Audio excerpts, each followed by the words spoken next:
মাননীয় শুভেন্দু অধিকারী মহাশয় ভোটের আগে কি বলেছিলেন আপনারা ওনার ভিডিওটি প্রথমে শুনুন। আগে বিদ্যুতের বিল 2 টাকা করুন, পেট্রোল ডিজেল রান্নার গ্যাসে রাজ্য যে শেষ নেয় 295 টাকা সিলিন্ডারে নেয়, 37 টাকা পেট্রোলে নেয়, 30 টাকা ডিজেলে নেয়। আগে ভাইপোকে বলুন এগুলো তুলে নিতে, যে আমরা এখনই তো রাজ্যে ক্ষমতায় আছে, গ্যাস পেট্রোল ডিজেল আমরা শেষ নেব না।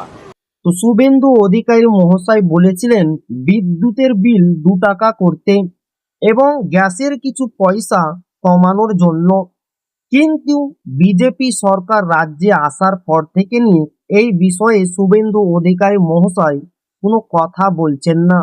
অথচ বিজেপি সরকার রাজ্যের মহিলাদের জন্য অদা করেছিলেন অন্নপূর্ণা ভান্ডার 3,000 টাকা করে দেওয়া হবে বিজেপি সরকার এলে। তাদের কিন্তু অলরেডি 79 লক্ষ মহিলার অ্যাকাউন্টে 3,000 টাকা করে পৌঁছে দেওয়া হয়েছে, যেটা শুভেন্দু অধিকারী মহাশয় নিজে স্বীকার করেছেন।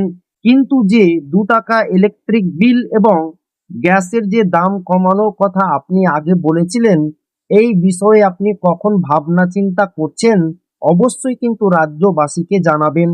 কেননা এইটা একটা বড় সমস্যা রাজ্যবাসীর জন্য, কারেন্টের বিল নিয়ে এবং গ্যাস সিলিন্ডার নিয়ে। তো অবশ্যই কমেন্টে জানাবেন আপনাদের মতামত আর ভিডিওটি বেশি বেশি করে শেয়ার করবেন।